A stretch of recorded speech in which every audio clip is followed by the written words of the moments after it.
Right on. Awesome, Megan. Well, I really appreciate you coming on the show today. I've been looking forward to this conversation for a while, so it's nice to meet you as well. Yeah, well, cheers to, right on, absolutely. cheers to that. Yeah, thank you. I'm glad you're enjoying the espresso.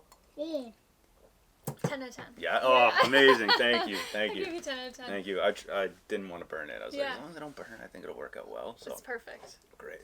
So that being said, take us through we can peel back layers and different things as we go, but take us through kind of your journey from like high school and life after high school to kind of where we are now, and then we can go back through full circle and kind of pick things up. Yeah, perfect. I feel like I'm going to miss a bunch of things along the way because there's so many, but I actually graduated high school really early. I was 16 when I graduated high school, and yeah. Interesting. Yes. And so I went away on a running scholarship, and because I was so young, my parents and I were thinking about like, where am I going to go? I'm 16, and I ended up in Sioux, Michigan at Lake Superior State University, so did a running scholarship there. It was a really, great experience in terms of an entirely different country, entirely different kind of education system. Loved the schooling for sure. The athletics was very challenging for me.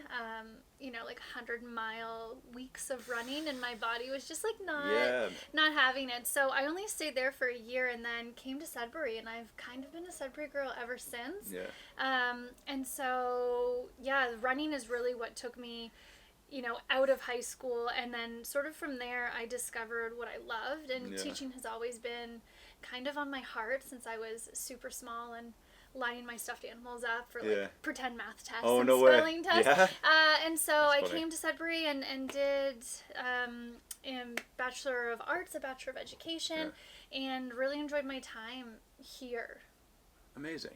So kind of backing up to that, you say you always knew that teaching was an avenue you wanted to pursue and stuff like that. Yeah.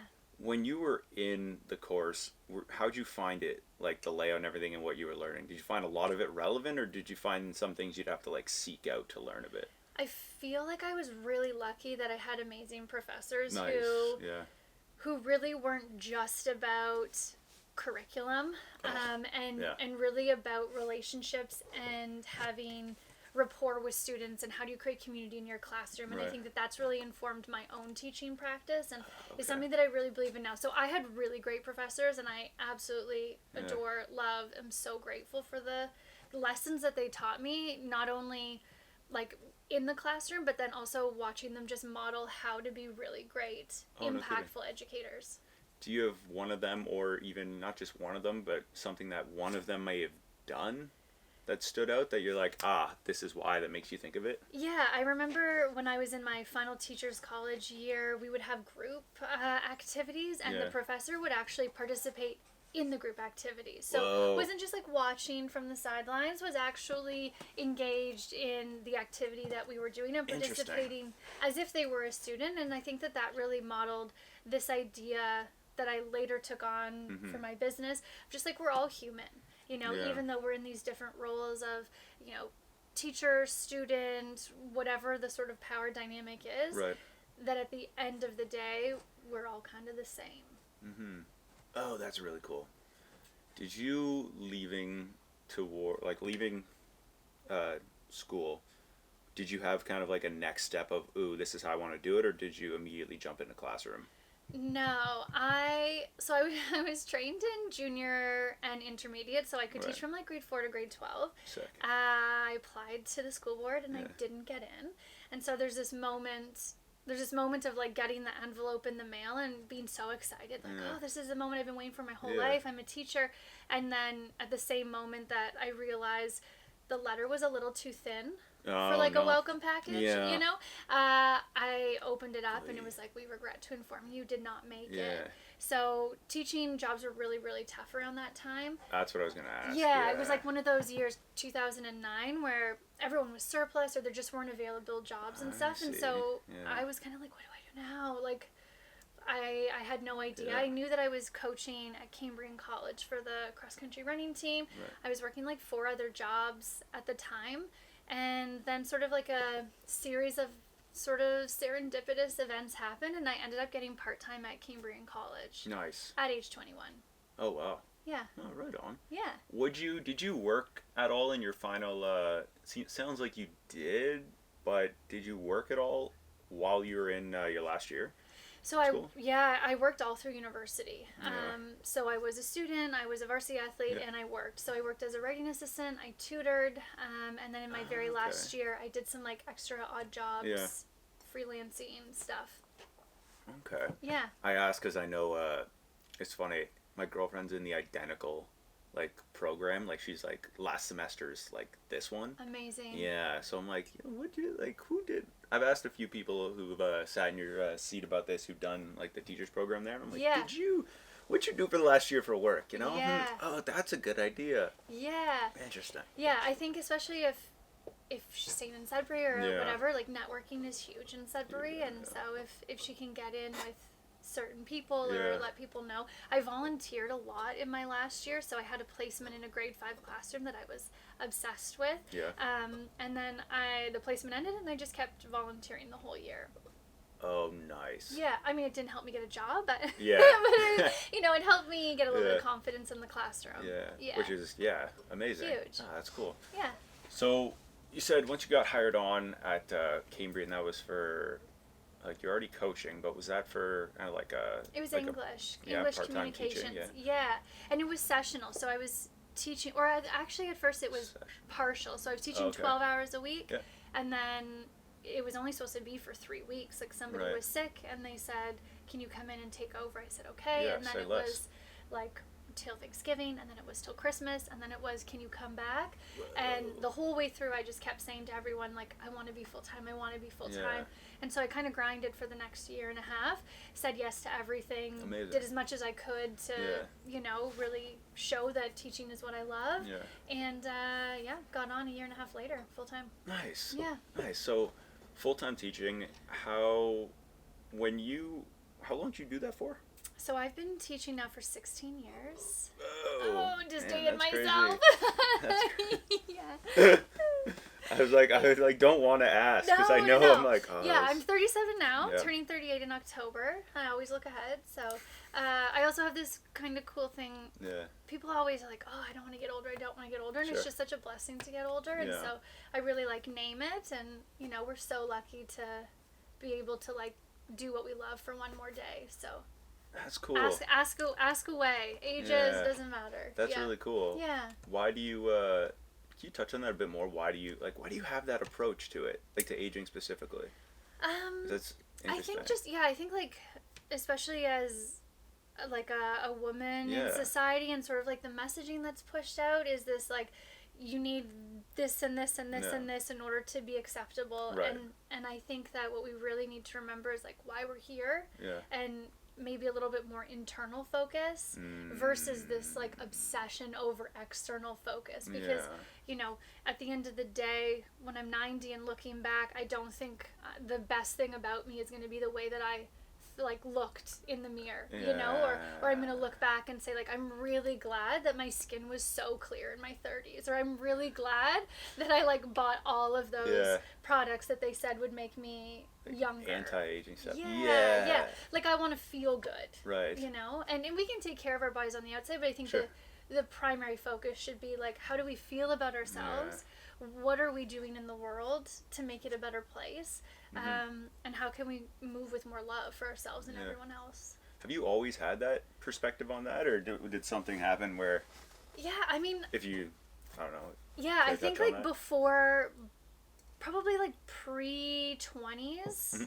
I had a pretty significant event happen when I was 23 that kind of rocked my world and made me think about, who am I without all the labels? Who am I without other people in my life? Who am I without external validation from others? It's a tough one. And so I think that was sort of the beginning of my sort of climb up into a higher self-esteem and higher self-love, and not chasing other people's admiration because of the way I looked, or because of how fast I ran, or because I was seen as super smart, or that sort of thing. So I think it really shifted that way. But I've always been a really spiritual person. Even when I was a kid, I don't even know if I wrote this in the book, but I read the Bible at like age 12. Whoa. Not because Yeah. anybody told me to, just No. because I was like so interested, and like my family's not really Yeah. into it, but I'm No, like you're just curious. going to church by myself and like reading the Whoa, Bible cool. and Yeah. and I think it's just this like yearning for purpose, or yearning for extra knowledge. It's a cool thing to see, like to seek, is that extra knowledge. Especially, I wouldn't say so much as I don't know, what was I saying to, I said I don't know about spiritual personally, but I definitely say in terms of the open-mindedness, Right. I think like they pair well, and it could be, I don't know, there's a lot of stuff that I hear when I know or I watch a lot of videos about people who are very spiritual. They seem to have a very clear purpose, Right. which in turn helps their everyday, right? Because everything is done with focus, and then it makes everything else that they're doing seem to have a lot more success. Yeah. And you're like, oh, you might have something here though. Yeah. Right? It's an interesting thing. I think too, it's something that I teach in Lovely Human School, is that like you should also have like your feeling drivers, like how I want to feel every day and how you want to feel every day. It's going to be different. Yeah. And so if you can really nail down like 3 ways that you want to feel every day, and then you kind of align what you do in your day to get closer to those feelings, you're going to feel fulfilled. Yeah. You're going to do good things in the world because you're actually living according to your values. Yeah. Yeah. Can you give me an example of that? Like 3 things you would pick? Yeah. It could be it might change day to day, right? Yeah, But, usually I do it in like year chunks or like 6-month chunks. oh, cool. But yeah, like for me, something that's super important to me is like learning at all times. So, being calm and being like learning focused or inspired. And so with that being said, it means that I'm going to listen to a podcast every day. I'm going to listen to an audiobook. I'm going to make sure that I'm enrolled in a course every 4 months or 3 months or something like that. Cool. Yeah. So you break it down based off like, okay, I want to feel these 3 things, and then let's break that down. How could we do that? Yeah. And it checks off It also helps you make better decisions. So like, example, everyday choices. I'm at the grocery store and I'm like looking at the Doritos, and then I'm looking at the like healthier veggie chips, whatever, right? But it's like, how do I want to feel? I want to feel balanced, or I want to feel calm. I know that the Doritos have shit in it that I don't actually want for my body. Right. And so it's like, okay, in that decision, if I'm moving closer to how I want to feel, then this is where I go. Mm-hmm. And not to say like that I pick the Doritos sometimes, you know, but for sure. But 80, it just 20. helps you. 80-20, Yeah, it just helps you to, at the end of the day, like when you put your head on the pillow, say like, okay, I lived the way I wanted to live today. And it doesn't have to be these big moments of like, I started a business and I, you know, every day. Yeah, but it's just like, I woke up, I wanted to feel this way. These are the choices that I made that made me get closer to that feeling at least. And you can have that sort of sense of accomplishment and it's internal validation, not the external of other people saying, oh, you did a good job. Interesting. I like that. Yeah. I like that. Have you ever fasted, or do you fast, or what are your like 5 cents on that? No, I go cranky when I don't have food. Yeah, so... Same. Yeah, my relationship with food, I think coming as an athlete, it's always like a little bit different, I think. Right, probably more disciplined than the average bear, I'd say. Well, or just like, you know, we can kind of maybe get over obsessed about it as an athlete of like what you're putting into your body and that sort of thing. And so for me, it's like all about nutrients. Am I getting enough nutrients? I think I eat to live. Not like somebody who wants to cook all the time, you know. Of course. And it's like chicken, rice, veggies, chicken, rice, veggies. You can make chicken good. Yeah. We just had really good chicken last night, but I didn't make it. So, but I really try to, you know, as much as possible have like high quality ingredients and that sort of thing. But for me, fasting, I know it works for tons of bodies, but it's just not something that works for my body. It's funny when you're talking about the grocery store and like the bad food and good food you want. Yeah. I went the longest time. I would get all healthy foods, right? All whole food stuff at the grocery store. You know, I'd go to like 3 different whole food stores in town, and then I'd go to the independent down the road, right? And I would get all the healthier stuff, right? I'd be like, I feel good about this. And then I would go to checkout and I'd grab 4 packs of jelly beans. Or no, sorry, 2 packs of jelly beans and 2 Kit Kats every single time. Right. It's just, I'm like, it's $2 here and there. It's not a big deal. Yeah. It's like $8. And the bill's already X amount, right? So you don't notice that little. Of course, we can talk about adding up the like financial side of it later, maybe. But I found, and then a friend of mine was like, I want to fast, but like I want like some support. And me and a good friend of mine, Pat, were like, we'll do it with you. And he's like, we're like, how long do you need us for, right? And we're just like, 12 hours, right? He's like 36, so we're like, so we start the night before, we have the dinner, and then after dinner from like 6 to like 6 the following day, like the following day after that. So we had a whole day of nothing, and but I had to go to the grocery store to get food. So I went, and it was, by the way, never go to a grocery store if you haven't eaten in 24 hours. It's just a terrible idea, right? And so I go, and I buy what we needed, and then I couldn't really buy any junk because it was all stuff for the following day. And so I was like, I'll buy all this good food, these steaks, whatever, you name it. And then I remember I went completely out of habit, Megan, and I didn't grab any Kit Kats. And they're vanilla Kit Kats, right? They're the like primo ones. And then the no jelly beans, nothing. And then 2 weeks later, I go back to that same grocery store, and now I don't have the impulse to grab it anymore. Interesting. And it kind of like stopped me doing that. And I go once every couple weeks to the grocery store, and never again. So it got rid of that impulse that I had, which was every single time I was in the grocery store, I'm like, what sugar can I have? Because it wouldn't make a big difference in my mind, but it does over time. Yeah, and I think it's what you've really spoken to is about like identity. Like you just didn't identify with the person who goes to the grocery store and gets those things, right? It's like somebody who identifies as a non-smoker. Yeah. I don't have any inclination to pick up a cigarette because I'm not in my head. My identity is a non-smoker. Right? I haven't. I've been sober for 5 years. I don't have an inclination to pick up a glass of wine or a bottle of wine because I haven't done it for 5 years. And so if you just don't in your mind associate it with like this is something I do, then it's much easier to get the rest of your body on board if your brain's like, no, that's not who I am.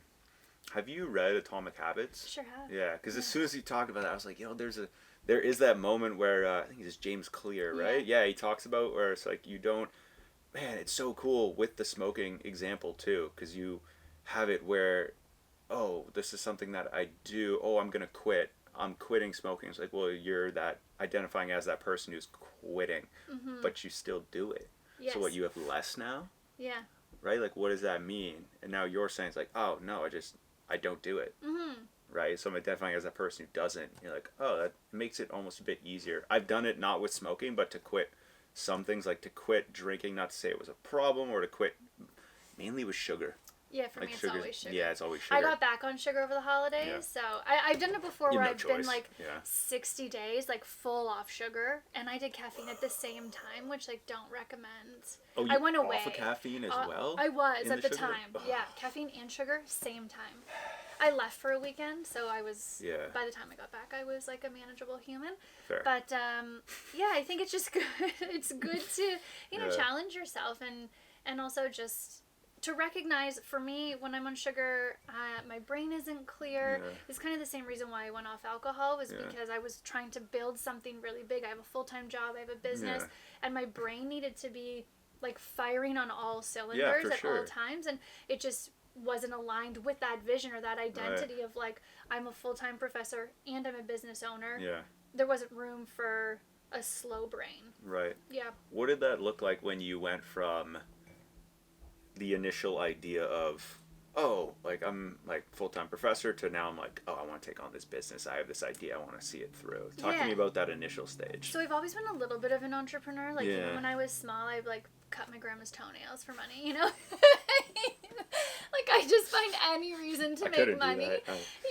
And bless her soul. And picking weeds in the garden and doing whatever I could to get extra candy at the corner store, 5-cent candy. Of course. And so then my very first business actually was running related, where I was coaching kids cross-country running and getting them ready for the year and doing private one-on-one stuff. And then I was coaching dryland for a bunch of hockey teams.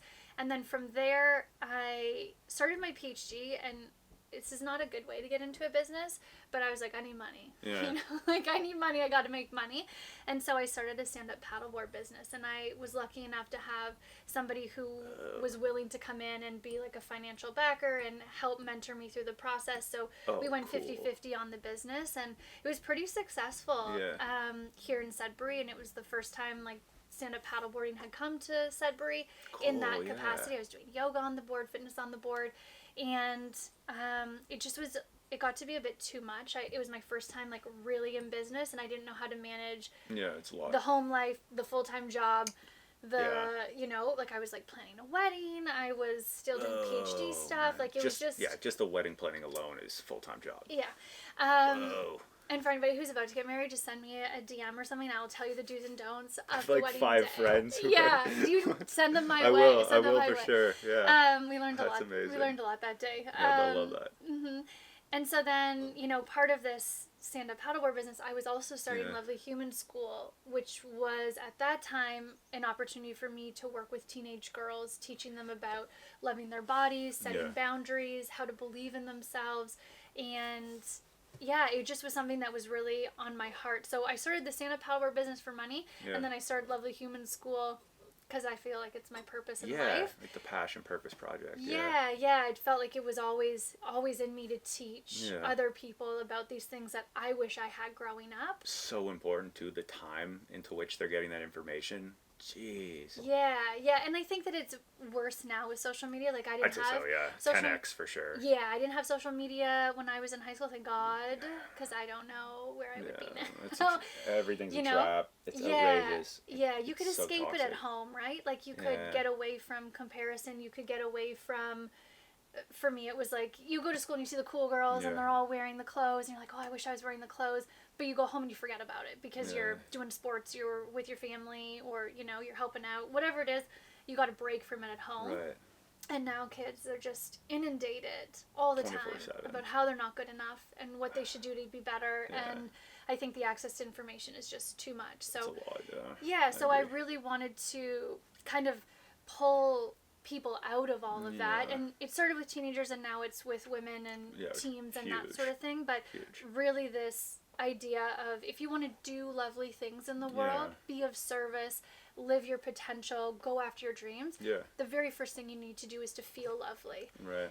So it's all about like reconnecting with yourself and how do you do it and what does that look like, and then from there you can build into rewiring your mindset and seeing lovely in the world, because if you don't feel lovely, you're not going to see lovely, and then you're not going to do lovely. So I really built everything around that, and then because I'm a professor, made like curriculum and sort of like a blueprint for how people can move through the world, and in a way that I've seen really works. I don't know who said it, and you might know, but I can't remember the life of me. But comparison, this amazing quote: "Comparison is the thief of joy." Yeah, I don't know who said it either. I should know it. And I'm like, I should know it too. I read a lot of books. I should know. But it's every time I hear comparison is a thief of joy, I'm like, do you like? I couldn't resonate more with it. Just every time, I'll sometimes use it as motivation in a weird sense of like if I'm just bored at my it's like 9 o'clock on a Friday before I go do anything and after I've done dinner, so I'm like I'll just scroll and I'll see like specifically me. It's like guys working out, and I'm like, oh shit, okay. And then I'm lucky enough that I have this space, right, that we're in. So like, okay, I'll come in, I'll train, and I'm like, okay, I feel good, and I can use that as a bit of motivation. Yeah. Unfortunately, every other moment of the day isn't like that. That's maybe like 2% of the time, right? But that 98 is, oh man, it's brutal, and it's one of those things that I've found. The more I listen to podcasts, the more I listen to spiritual stuff and even religious stuff. I found a lot of religious practices, and I'm not going to say which ones because I'd botch which ones. Right? Don't offend anybody on this, but a lot of them have like these detoxes that they do, right, where they just remove themselves from social media or stuff like that, right, just to reconnect, not so much like people around them, but themselves, right? And I'm wondering, do you do anything like, do you remove yourself from social media at all? Do you what do you do to like detox from that? To kind of not get wrapped up in it, at least. Yeah, I think that it's a really good balance of like when I talk about reconnecting, it's really just mindfulness. And so like what could that look like? Maybe it's yoga, maybe it's meditation, maybe it's writing. So for me, I would say like more so writing is where I go to, or meditating. And it's going to be different for everybody. Right, I was gonna say. And really just trying to figure out like what is it for you that feels, for some people it's like going fishing, you know, and like going fishing in nature, no music, just that like works for me really well. Yeah, and I think what happens is what we see on socials, we see like this person's doing it this way and I have to do it too. That's not true. No. The key is, can you be with yourself, get quiet, and listen to what you need, because you have all the answers, right? If you just quiet the noise, you can start to connect with yourself and hear, like, for me, I need to be lying horizontal when I meditate. I can't sit up. And if I were to look online and see all these people, you know, sitting up or standing up, I would feel like, oh shit, I should do that too. No, the very first time I meditated, I was in a bathtub floating, you know, and that's okay, you know, and we all think that it has to be done a certain way. That's not true. Right. Something that's going to work for you isn't going to work for me, and that's perfect. And it's always going to change and evolve, right? I didn't start doing meditation and then go into yoga and then go into breath work. Like it kind of was like everything coming all at once, and that's perfect. It's interesting you say that too, because I've done a handful of different between breath work and meditation. We would do it in the first like 20 minutes. We would split that time in like a men's group I was recently a part of. Yeah. And they we did it, every session began with like 10 and 10, so do like a 10-minute and then a 10-minute, and then different people would run it. And so right, like you said, different ways of meditating. Some people ran it where we would sit up and like sit up and I think it was like hold hands with everybody in the circle, and I just couldn't do it. Not so, like I couldn't, I need to relax. I can't be like touchy with somebody and let alone multiple people. And then also I'm like, okay, I'm sitting up and now I'm like, oh, now my hips are stiff. Totally. And my back's sore. I'm like, oh no. And then I'm not focused on bringing it back. But the people that ran it where we would lay down, I'm like, oh, this is great. I feel like a bit weightless. I'm like, oh, I start to relax a bit. But, like no tension anywhere. I'm like, oh, this is good. Then you mentioned something too about like the restfulness and stuff like that when we get to a lot of times in our brain with the overwhelming amount of information. Do you find that, or you might even like catch this before it gets that bad, but at least for me personally, I find it after about 30 minutes of being like anxious, once I put everything down, I'm by myself, I'm like, oh, I'm anxious a bit, right? And then I'm like, okay, once I get past that stage and past the I'm bored phase, right? Then I find I'm able to relax and my brain's a bit more creative. Do you find that happens with you as well, or do you cut that off before? Like you kind of know yourself well enough. Like I think I've done so much work on it, and I can relate to it in the sense of what I teach, which is like, imagine like a thunderstorm, right? The thunderstorm doesn't just come. There's like a little bit of a weather forecast beforehand, right? And so when you know where we're going. So I love that. You know, each of us has our own weather forecast of like, okay, for me, I know when I start to get a bit impatient. I know when I start to get like a little sassy, particularly with my wife, that there's something that's like boiling up inside. Like there's some anxiety or there's some unresolved something that's happening.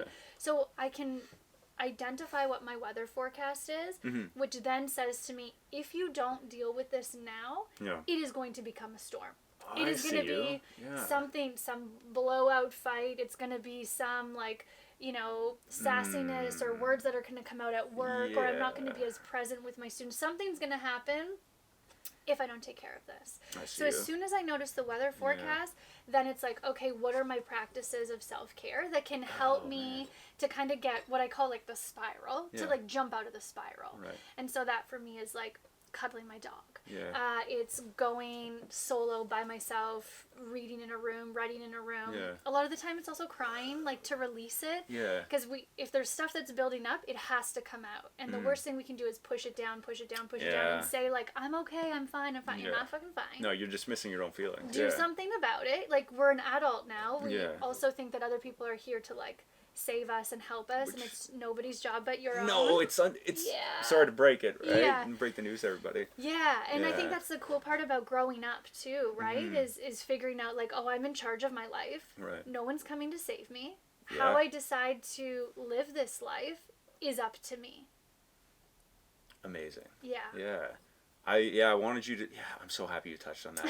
Oh my goodness, because it's the amount of like, the amount of women and men I've had that I have the utmost admiration, respect, and look up to, who've sat in your seat, you as well, in that conversation, have all said almost identical sentences, which is like, guys, sorry to break it to you, nobody cares about how. Like, some people might care about how you're feeling, but at the end of the, like, not really, and it's kind of, primarily it's our own responsibility, right, to manage it, so I really appreciate you touching on that. Yeah, and I think my stance is, like, it also comes from self-love. True. Like, you do it from a place of love. Like, everything boils down to we want to be loved, or we want to love other people, or we want to love something in this world, and so I think the more we can love, like, the better our life and everybody else's life is going to be. But again, sometimes what happens is that we really focus externally when we should direct that towards ourselves. What's the most loving way for me to move through this world? And that could be hard things. It could be like, you know, stopping relationships. It could be moving cities. It could be a different job. It could be like really hard things. So it's not always like mushy gushy self-care, self-love. It's also like standing up and being like, I'm going to decide to live life for me in the best way possible. I think you touched on it too with the examples used with the relationships, and then like hometown sometimes, right? Yeah. But yeah, all the toxicity of things following you that you might not know, and then you can't just go get a manicure, go lift some weights, and all of a sudden you're cured forever, right? It does start with how you feel. But I kind of want to bridge that into this. This question I had, like the first time I thought about talking to you, like this question immediately hit my brain. How did you? So you're very in athletics. You're very athletic, strong, and I want to kind of touch on this a little bit if you can.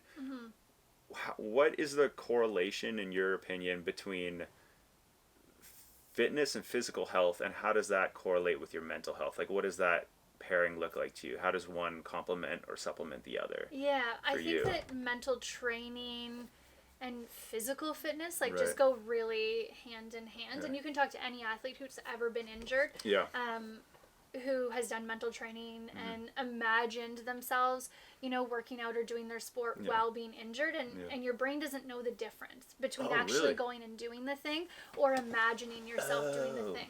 Yeah, there's a really cool thing, like a research that was done on a skier who was injured, and they put like electrodes all over their body. Well, not over their body, their brain, and had them imagine the mogul's course. And every time their muscles would have fired when their knees bent going over the moguls, there was firing in the brain. So the brain, like, to move the muscles, even though the muscles weren't moving. So your brain doesn't know, and I think that a big part is that, like, you can become the master of your brain. You can be the master of your mind, and that takes just as much effort as physically moving your body. I've also come to, like, a very different stance on physical fitness as I've aged. And, you know, I was a runner for a really long time, and I don't run anymore. I have this, like, dream of being 90 and vital, and, like, you know, being able to move my body and being self-sustaining. And so now whenever I think about movement, is this getting me closer to being able to move in a healthy way at 90? And so for me, running isn't it. I was really competitive, and I tried to go back to it a bunch. My body didn't love it, and my mind didn't love it, because I was so hard on myself for not being as good as I was when I was 17, 18, 19. Like, it's not going to happen. And I think that sometimes the preoccupation with external, if you're moving your body to look a certain way, it's very different than moving your body to be a certain way. I see you. And I think that as I've aged, I've realized I want my body to function, and I want it to be on my side, and I want to move it with love instead of moving it from a place of fear of, like, I don't want the extra pounds, or I don't want to be, you know what I mean? Like, for me, it's very much about how can I move my body in a way that shows love, knowing that my body is just this like vessel for what's the best part of me, which is what's inside. Yeah. So that took a really long time for me to get to, and that's sort of where the mental, I think, health or the mental toughness comes in of being like, what's so important to me? What's my big dream? I want to be 90. I want to be moving my body. So am I torturing myself in the gym every day? Yeah. No, I'm not. Yeah.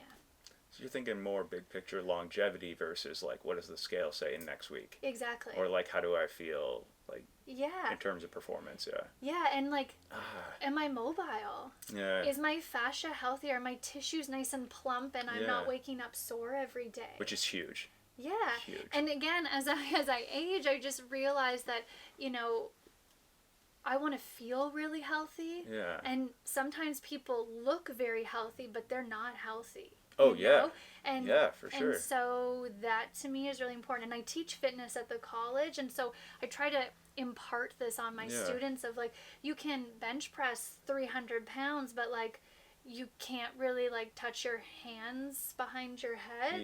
Like that's not good for like long-term health. Right. It takes a lot of impact on your joints and stuff like that, especially over time. It's and then the question is, I always say, is for what? Because maybe it is. Yeah. Maybe you have goals and you want to go in competitions, or you want to, be on a tactical team and you need to do this. For what? Just have a really good reason. And for me, moving out of that fitness world, it was just more so it didn't align anymore. So now I'm a Pilates girl and a yoga girl and a Peloton girl, and I just started tennis, and it's like moving my body in a really fun way. Yeah. And I think that we have more self-acceptance when we're doing that, and when it's coming from a place of love and joy and fun and even community. There is to your point, in terms of competing and stuff like that, right? Because that's always what the there is going to be a takeaway, and there is going to be a trade-off. Yeah. Right? Because there's famous videos now of, so like Ronnie Coleman, huge, super famous, super competitive, super successful bodybuilder. Dude has like crutches under his arms walking. Can't barely walk up stage. Yeah. Guy's not 60. I know. That's insane. I know. Right? It's horrible. Yeah. And it's like he's probably got a bunch more years left too. But like physically in terms of capability. Yeah. But that's the price it took to be to put his body, like muscle, joints, everything under that. Yeah. And the second thing I think of too every time you were mentioning it is in terms of mobile, my dad kept coming to me about a year ago with like, he's like, oh man, I'm just having trouble sleeping. I'm like, well, what's going on? He's like, I keep waking up, like my back's stiff, right? And like he does like marathon paddling, so I'm like, he's like sitting down, right, crunched up for hours, and then training for it is crunched up for hours, and then working, he's driving often, and then he's hunched over, so it's pinched back, pinched hips, everything, right, tight hamstring, glutes, and so just always bent. And just like not sleeping good is not going to help with recovery, which won't help with performance, right? Just the whole thing, right? This. And the thing with that is, I remember talking to a good friend of mine who's a physio, and he's like, hey man, like these are some exercises and rehab sort of stuff, right? Injury prevention stuff. That he's like, hey, if he does these once a day for like 10 minutes, even in between commercial breaks before going to bed, and he started doing them for about a week, and after like the first day of doing it, you're like 15 minutes, like just sets of like 5 minutes, just holding different like stretches and doing some movements back and forth that kind of reverse the movement that he was stuck in all day. He's like, text me the next day at like 7. He's like, dude, just woke up for the first time with no back pain in like 2 months. And I was like, dude, come on. He's like mid-60s, I think. Yeah. I should probably know his age, right? But anyways, late mid-60s, and I'm like, dude, that's incredible. He's like, yeah, now he's every single night, every single morning, does that before work and before going to bed. And he's like, yeah, I haven't had pain, and just not just the back pain, but hasn't had knee pain, hasn't had like upper back, shoulder pain, because you're crunched in, and then you open up your back, and then all of a sudden I'm standing a bit straighter, I'm walking a bit better, certain muscles are engaged that they weren't before, so you're helping yourself. Just overall, I think it's a really good way of looking at it. I think in your longevity. I think in your 20s, you don't think about those things. Oh, right? I think you think. You recover quick. I thought I was invincible all the time. I still kind of think I. Yeah, I do too sometimes. Yeah. When I'm jaywalking across the sidewalk, I'm like, I got this. Yeah. But I really think that it's something to keep in mind, right? Yeah. Like what do you envision for your life later on, and how are you making those steps now, and like what building block foundation are you creating? Like we went through school, Yeah. kindergarten to grade 12, as foundation building blocks Yeah. for some people a 30-year career. Right. And if Yeah, you're most. not Yeah, for if sure. you're not doing that in a personal way, Yeah. even just for your body, right? Oh, Like man. just yeah, it just is so important. I'm reading a few books right now on longevity, and the research and stuff is just so incredible about these people have lived like till 100, 105, 110. Yeah. And a lot of it is movement. It's like easy movement. Also gardening, which I was like, I think I'll take up gardening now. But and community, and having like a really positive outlook on life, and finding joy in the everyday. Oh, amazing. So then back to that, like find joy in movement.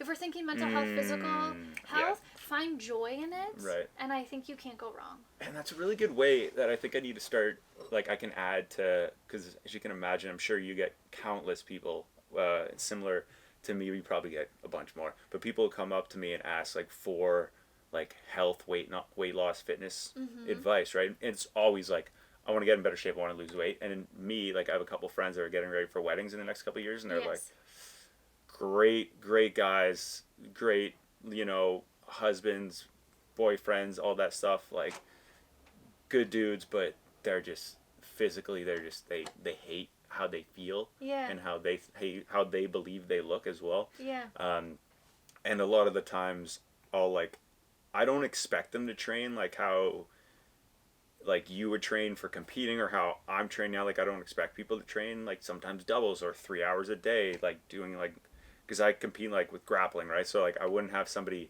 train jiu-jitsu for 2 hours and also hit weights that morning. Right. It just doesn't make sense for them, right? Their goals, right? And so it's different, but I found a lot of the times I'll say like start small. I'm like, it wouldn't make sense. Your body would hate you for doing like the workouts I would do, and like what you were doing, like shifting it, like 100-kilometer runs, right, a week. Like I couldn't have somebody fresh off the couch, right, do it.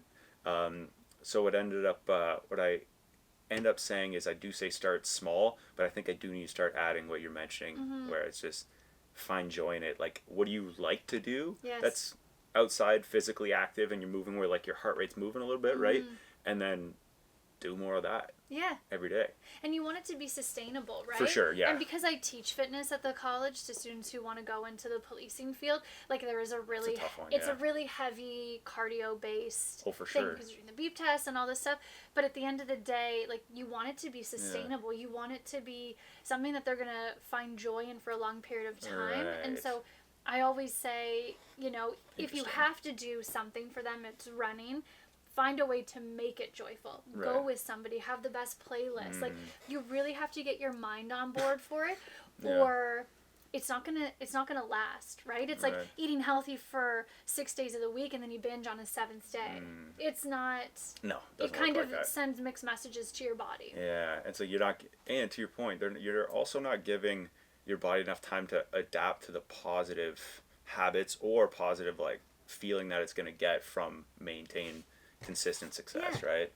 It's just the way it's always been. And to that, I actually have the not great example, but they a couple friend of a really good friends of mine, they did like a 3-month kick of like overkill where they just like surplus their like, hey, we train, like they train 3 hours a day, hard weights, eating like, and I'm like I appreciate. I just every time they're like, dude, this is crazy. I'm like, dude, you're looking better. They're like, yo, how's it? Like my whole soul feedback to them was every single time they would talk to me, be like, just keep it up. Just keep going. Just keep going. Just whatever you do, just don't stop. But they overdid it, and then they fell back into their habits after a couple months, which happens, right? But it's a good example of a bad, like the other side of it, right? Where they do overkill. They didn't find joy in it. They did something that they don't like doing, which is like heavy weights, heavy treadmill. Treadmills suck. And I hate them. Brutal. Right? I don't do them anymore. No, I don't know. Yeah, and like even when you did, you probably wasn't the biggest fan of them. It's no, like, I would always run outside instead. 100%. It's much better. It's much better for you in general to be outside and in nature. And I think what you're talking about here is also like doing things out of love for your body or love for something versus doing it because you hate what you see in the mirror, you hate something. Like, there has to be that shift. Like a better why. Yeah. And I think that we're not taught how to love ourselves. We're not taught how to, you know, look at ourselves as being worthy of something better. We're like waiting for somebody else to say, you could do this, you deserve a better life, when really it's us who has to find it within ourselves to say, like, you know, I want this for me. I deserve this. I was born into this world deserving of a really great life. Despite anything that's happened to me, the trials and tribulations I've had, the challenges I've gone through, still believe that I'm here for some sort of reason. Whether it's just to like be walking sunshine with everybody I meet, or to impart some wisdom, or whatever the thing is. Each of us is here to learn something, to evolve, to grow, to release, to make it a better place. How do you go about kind of coaching people over that hump to make that switch of, I hate myself, I hate how I look, I hate how I feel, to like joy and that positive outlook and positive like direction they can take, so it's not out of something that they don't like about themselves? So the first thing is always some sort of like meditation or yoga to get them out of their heads into their body. Cool. You know, we're just like overthinking all the time. So if you can get like drop into your heart and breathe into that space, and it's easy to do it in a class or if you're being facilitated. I like to move a little bit of energy too, if I'm gonna get a little woo woo. And once people realize that beneath the stress and beneath all of the stories they've told themselves for years, that inside of us lies this like little 6 or 8-year-old kid that just like really wants to be loved. Once you can feel that, you start to see yourself as that little kid, and then you say, like, what do I want to give this kid? You know, like, what did this kid not have growing up, or what did this kid really need growing up? Okay, it's my job now to give that to myself. And then that's like I know. So that's like kind of stage one of, you kind of have this epiphany of like, holy shit, I've been treating myself like shit for so many years, when really all that's inside is like somebody that just wants to have fun, that wants to be given permission to do what they want to do in life, and to be believed in and loved no matter what. And I think once you get people into that softness, to be like, oh, you know, there's something underneath all of life's kind of like armoring that I can access. You don't want to let it go. And so then you start to take steps of like getting closer to that person that's inside, learning more about yourself, what your needs are, and that sort of just kind of is the tipping point. One thing, so I love that, and it gets me thinking though, every time you were touching on that, it got me thinking about the one thing that I had struggled with a couple of years ago, thankfully last year or two, did a lot of work on this, was benefit of the doubt, right? Because I found this specifically, I had to pinpoint it, because I was like, why did I get like anxious and then upset with somebody or frustrated, where it was just a misunderstanding and it just wasn't communicated, right? And then kind of pairing that with expectations, and then with like human behavior patterns. So I'd done a lot of work on that in the last couple of years, and like it's still here and there, but I was thinking about it a bit today before this conversation, I found in doing that, I would get frustrated if, for example, I would like reach out to somebody for something and I wouldn't hear back. I would take it as like, or I would hear back later about something else. I would take it as if they did it intentionally, because we default to negative. And so I had done that a few years ago, and I had done that for a bit, and I was like, why do I keep getting upset with these people? Like, why do I always have to be confronting my friends about things? Like, why are we always having these conversations? It's like, what's going on? I was like, okay, well, it's part of the frustration. Like, sometimes it's justified. Other times it's like, no, that's most of the time. I mean, most of the time. It's like, oh no, that's me with that misunderstanding. Yeah, exactly. And more often than not, I was like, why? It's like, oh, because I expected this person to be a certain way because I want to make that shift. So I found myself like, just because I had changed a bunch of habits, and then I'd see people that maybe had not, and then I'm like, oh, I'd expect them to change. But then why would I expect them to change just because I have? And then kind of making that realization, I was able to take the benefit of the doubt and go, you know, they probably didn't respond to this, or they probably meant it this way. Or it's like, they probably didn't do it with the intent of malicious, like any malicious intent towards me. I was like, and now it's been a lot more relaxed. And then every time that I think back, it's funny, I think back about the times that I would recently be like, if this was me a year ago, I might not have thought this about it. And then I'll just let it go, and then I'll hear about something and be like, oh, okay, they were just sleeping. Right. That's not a big deal. Right. Instead of being like, yo, what the heck's going on? Why would you get back? Like, I'm trying to schedule this, and you don't, do you not respect my time? But I respect my time. And then just make it out to be something. So it's having to shift that negative mindset that starts with that. So and because I think I've been doing more, not so much every day, but like, I'd say every couple of weeks, like I'll find a time to meditate. Mm-hmm. Sometimes the like lay down passive meditation works for me. And then a lot of the times it's some form of, more often than not though, in the winter, it's like a lay down meditation. Cozy. Yeah, right? Yeah. Less like that when it's like 25 degrees and I can be like on the water somehow. Right. Whatever that looks like. Yeah. So, but yeah, definitely. What you're talking about is shifting that negative. Really related to a book I just read, Mel Robbins' Let Them Theory. And it's about like you literally go through the world being like, let them. Like somebody cuts you off, just let them. We attach and we tie so much meaning to things when really what my therapist says is like, can you make it neutral? Can the fact that your partner left their boots at the front door and you asked them for 5 weeks in a row to move them? That's a big one, yeah. It's like neutral. Yeah. You want them moved, you just move them, and then you could like let the emotions come down and then maybe have a conversation about it later, but we make up so much drama in our life. Yeah, for nothing. And it's a distraction away from like your soul work. It's a distraction away from you looking at yourself. But anytime you're triggered by something, my thing is always like, go inside. Like, how is this triggering you, and where is it coming from? Was it because you weren't heard when you were younger? Yeah. You want to be heard by people. You want to be seen by people. And so then it's like your job to then do that work inside so that you're not moving through the world like your brain thinking like threat.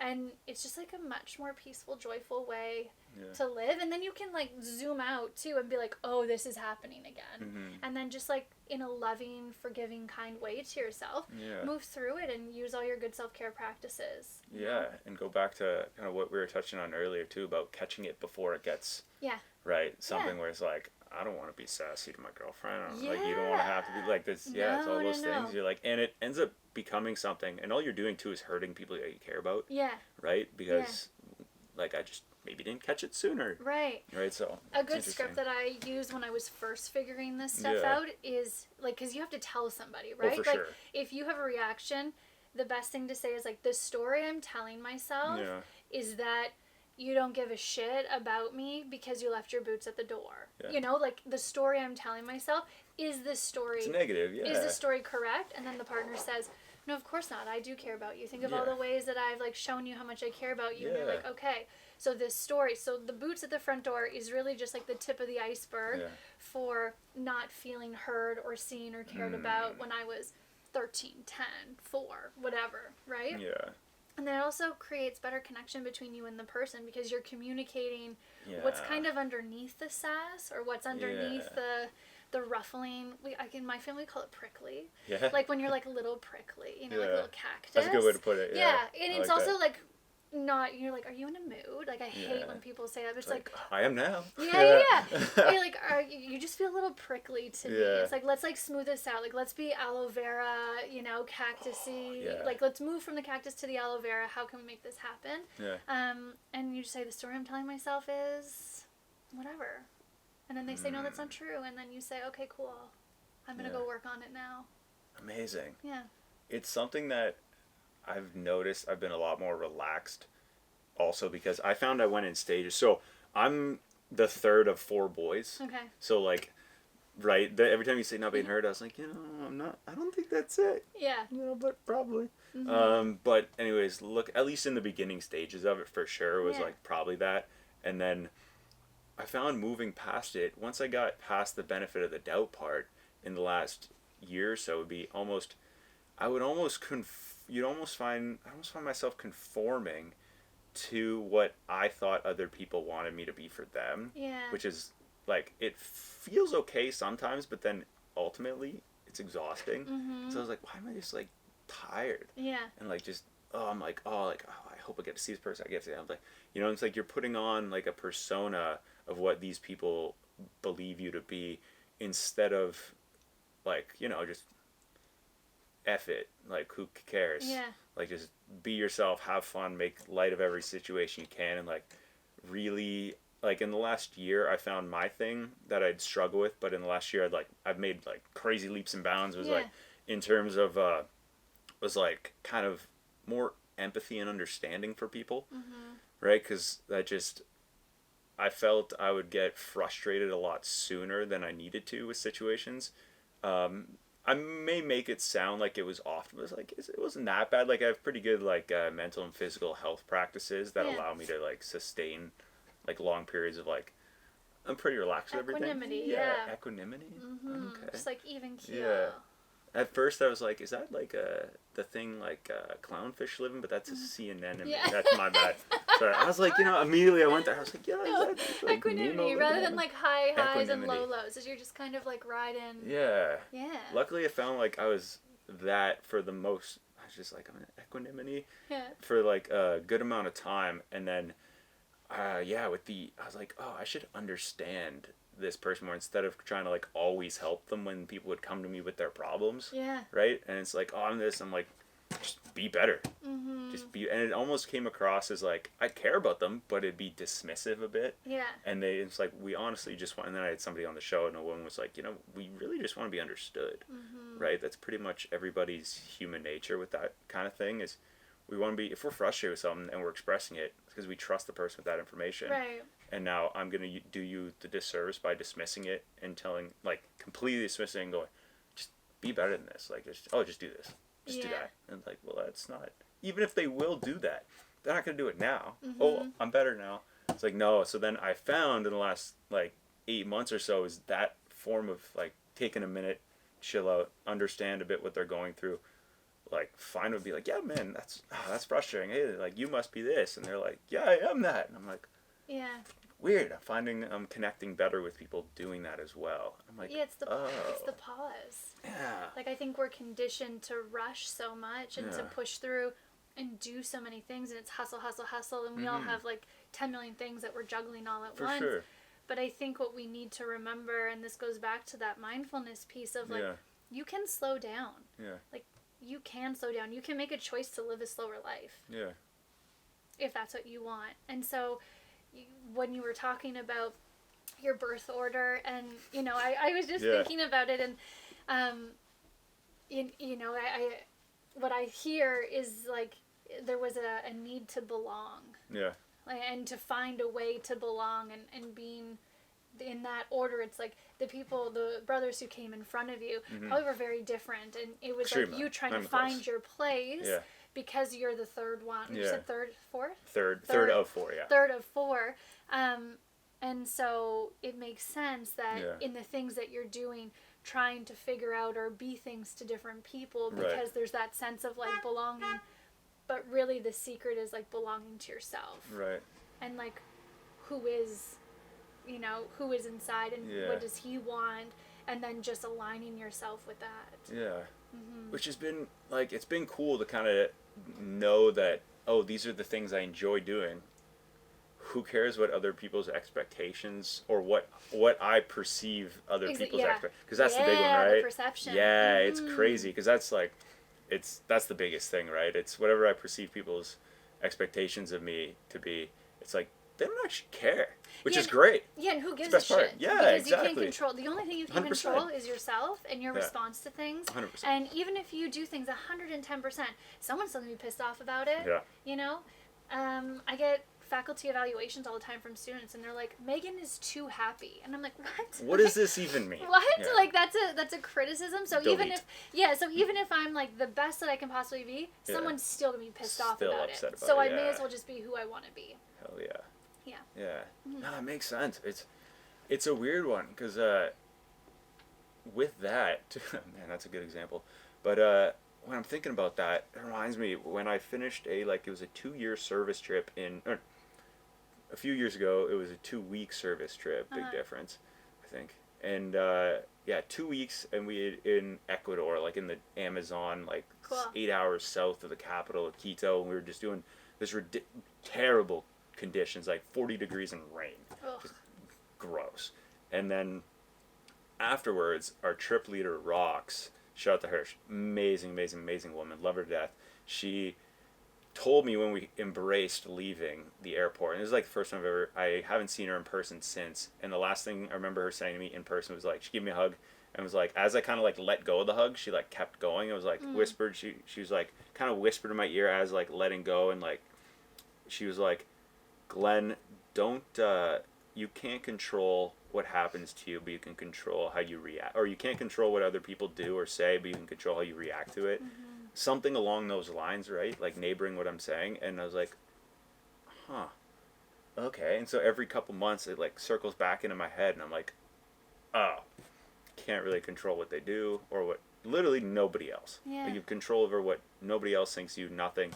And it's like, it's kind of the best part, right? It's catch-22. It's like the best part, but also terrifying. Yeah, but it's freeing. So, it is freeing. You know, because then you get to live your life. Yeah. And, like, imagine if we didn't have social media, all the things that you would probably do without fear of being judged for them.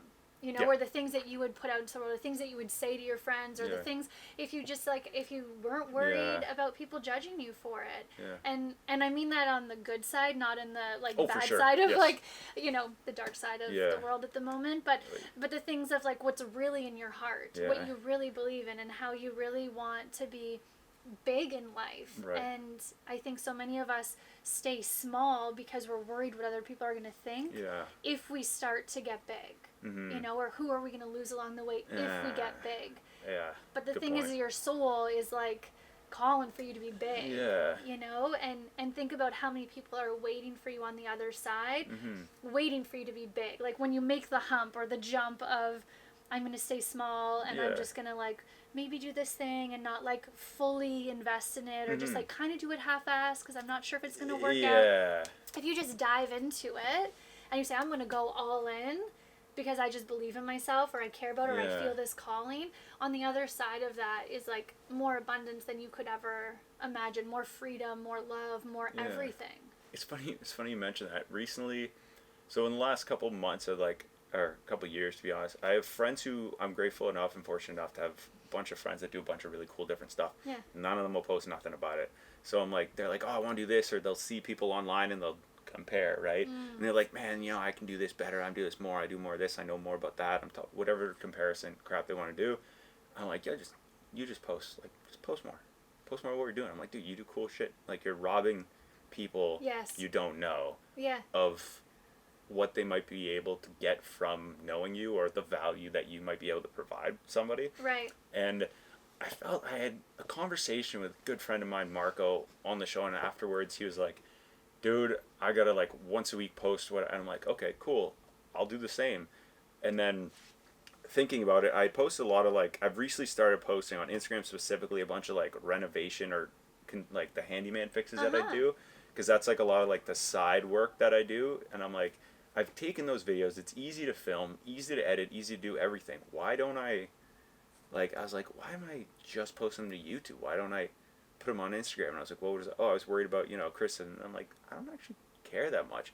And then to your point, I was doing it, and I'll have like friends of mine reach out and be like, dude, this is incredible, whatever. And then I'll have like different friends of mine or different people that I have met once or twice reach out and go, hey man, I didn't know you did this. Oh, do you do this type of work? Because I have a job here that you might be. I'm like, oh, this is weird. And that's like just the tip of the iceberg, because it's like just in the beginning, like month and a half of doing it, I've gotten like only good feedback from the people I actually care about. And then the couple comments are from people that I'm like, I don't even know you. Yeah. Easy to dismiss. Yeah. Right? So I'm like, oh, this is cool. And then all support from people you care about. I'm like, we might, to your point, we might be able to see this through and see what comes of it. Yeah, and so. if you're doing what you're meant to be doing, even if it's for a short amount of time, like I've had a lot of different jobs in my life, but if you're doing what you're meant to be doing, it's kind of like the doors just open and people just come to you. And I think when your energy is in that state of, that's huge. being in flow, that's what's going to come back to you. 100%. Yeah. And I think too, in that flow state, or in your, like, where your energy's at a flow state and you're like cruising, right? And you're feeling good, that's your probably your most authentic self as well, which people gravitate towards, right? And that's what makes you unique, and then people gravitate to that because we lack it nowadays. And it's like, oh, this is the blueprint to succeed in whatever element you so choose, or whatever your purpose may be. I'm like, oh, but holding yourself back because you have different beliefs to certain things are like, you might not be onto something. But and you only have this one life. Yeah. You know, and it's like kind of full circle to the aging thing. It's like, what are you doing with your time? And how are you living it in a way that feels good for you and that you can look back on and be like, you know, I did what I wanted to do, or I impacted the people, or I grew myself in a way that I'm really proud of. It's not always about like ticking the boxes of accomplishments. It's like how you live. It's like, is it exciting? Is it joyful? Are you having a good time? Right? Do you think it's cool what you're doing? And are you like not shitting on people along the way? Huge. Right? So like not shitting on yourself and not shitting on other people. And you know, sometimes we have to go through stuff in order to get to the other side of like, oh, looking back, maybe I could have done things differently. But like, you can literally choose in any moment how you want to show up in the world. Like if you don't have to wait for like a January 1st, you don't have to wait for a Monday. 5 minutes ago, you could have been one way, and you can choose right now, I'm not going to be like that 100%. Anymore. Yeah. So. It's funny you mentioned too, with running, and then we got back to the like the aging stuff like that. A couple years ago, and I try my best to bring this up every chance I get. The first part of this story is so my buddy and I ran the Ottawa Marathon. Side story to that, we showed up the day before, because they were the Canadian Nationals in the 10K. Yeah. Right before that was a 5K. So there was a 5K and then a 10K, and then the next morning was the marathon, half marathon, whatever. Both the longer distances, so to speak. There's a woman I got to witness, 94 years old or 95, like one of those two, not either or, it's one of those two. I think it was 94. She ran and set a new world record for the 5K of that age group. And I was like, whoa. Oh no, it was it was 90 to 90 plus or something like that, or 95 and up, something like one of those, but a world record. And we were watching, she's just trucking and everybody's screaming. Nobody knows her. We're just like, this is crazy. My buddy and I are screaming. I'm like, what are we cheering? I'm like, this is insane. We're all just screaming and stuff. I was like, this is amazing. So I was like, man, I'm like, you know, she figured it out. She's like mid-90s, and she's just trucking, setting world records. I was like, you know, you made it. And, you know, it's funny you say that, because life after high school, you don't want your high school days to be your best days. No. And, you know, there are people who look back on high school thinking, you know, those are the glory days. Like, let's live every day as if it is the best day. 100%. And today's the best day because it's today, and tomorrow will be the best day because it's tomorrow. And really being able to be proud of yourself along the way, instead of being like a passenger in your life. Like, you get to be in the driver's seat. You get to do what you want to do because it's your fucking life. Yeah. Now, speaking of which, you've been writing your whole life. When did you always know you'd want to start writing a book, or? Yeah, I did. I just never thought that it was going to happen like this. Right. I thought that I would like write my own book. I thought that I was going to do it probably like 10 years from now, and then this kind of just fell in my lap in a really beautiful way. Yeah, talk to me about it. When did pull trigger on that? Yeah, I we're a little chilly in here. I can move it. We're good. I'll move it towards you, I promise. I'm like snotting everywhere. It's fun. It's real life. Real human shit. Oh yeah, I feel that now. Oh yeah, that's great. So the book started with a hometown Elliot Laker, who was a year ahead of me in high school, and she said, hey, I'm writing my second book. She had written a book on grief and gratitude, and she said, I want your voice in it. Would you be open to collaborating on this book? That's cool. And I was like, yeah, sure. And I was kind of like, didn't realize the magnitude of it at the time. Right. So I put it off, and she was like, okay, like, my rough copy's done. Where's yours? I was like, I maybe have like a few sentences in a Google Doc. Like, I don't have a lot. And so I went away for like 3 days to start writing. I was like, holy fuck, this is hard. Yeah. Like, it was so much harder than I thought it would be.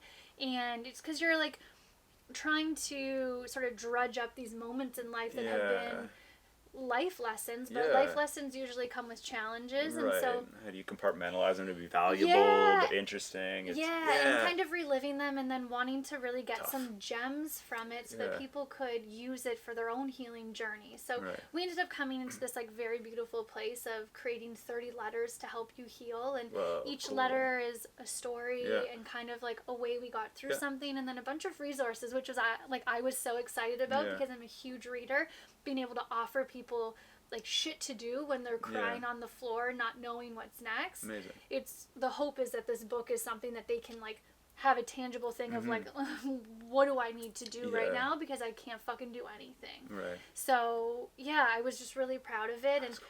I ended up editing it with my mom's help, thank God. Amazing. But the editing also took a lot of time and was a lot of work. So it's just like this product of something I'm really proud of, and I hope that, it's the start of something really great and impactful, like, to not just people in Northern Ontario, but even, like, worldwide. I think so. We want to sell 2,000 books. It's our goal for the year, which is a lofty goal, but we believe in it enough that, we think people are saying it's great, so I'll take their feedback. It's great. I've ordered it.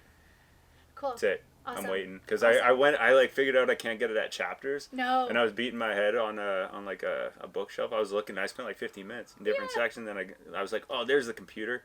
And then I was like, I could have dropped it off. I know. I was thinking that too. That's okay. But it's a good book for you to have, not just for like one. Like you don't have to just read it cover to cover. There's a table of contents, and it says like, navigating heartbreak, or navigating toxic relationships, or navigating how to forgive yourself. And so you can go and be like, oh, well, that's me. Yeah. Go to the chapter. Cool. And it's like, it could also be a reference for people as well. It's like, somebody just went through this. Yeah. Exactly. Yeah. And I think we forget, maybe in the constructed reality of social media, that like people go through stuff and you're not alone, and life can sometimes beat you up and tear you down, and your job is just to keep going. Yeah.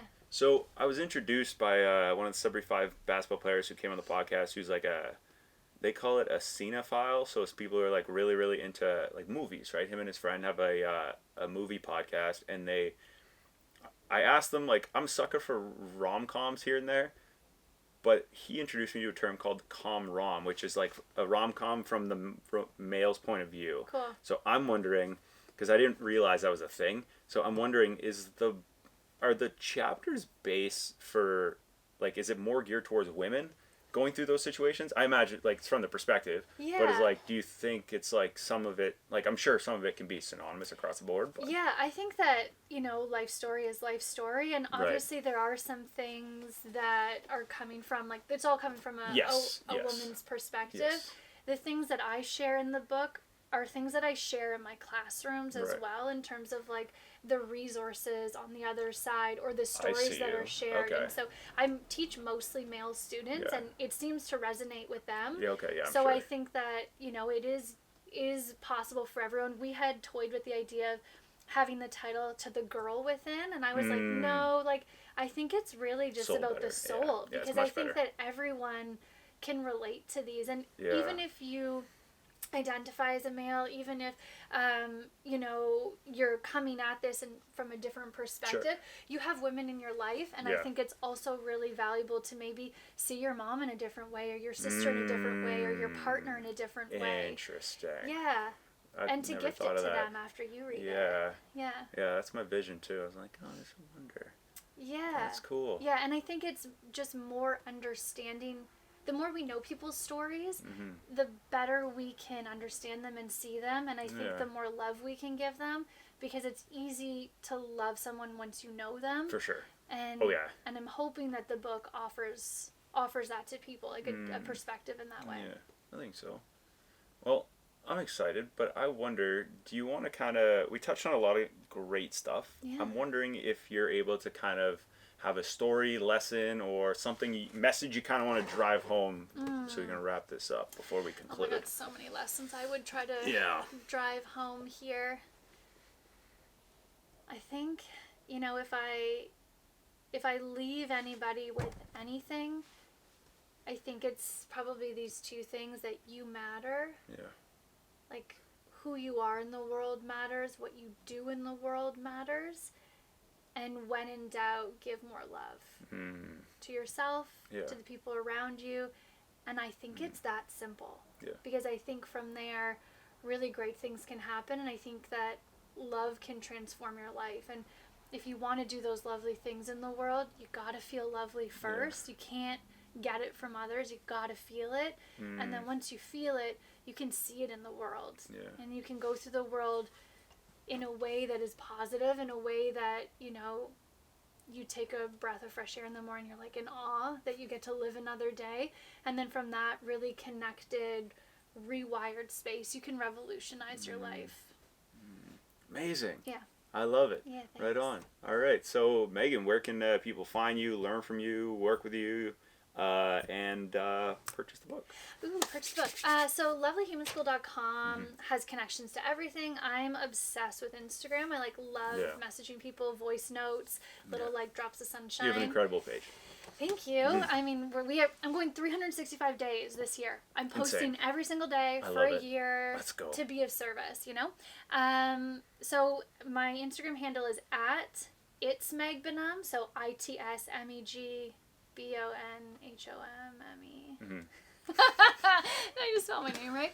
And lovelyhumanschool.com, and we can work together in a ton of different ways. I have an 8-week course coming out. I have Self-Care Club, which is my monthly membership. Amazing. The book can be found on the website, and I just look forward to, you know, whatever the universe sends my way, and I hope that people just remember that love always wins. Amazing. Yeah. Right on. I really appreciate you doing the show. Thank you very much for your time, Meghan.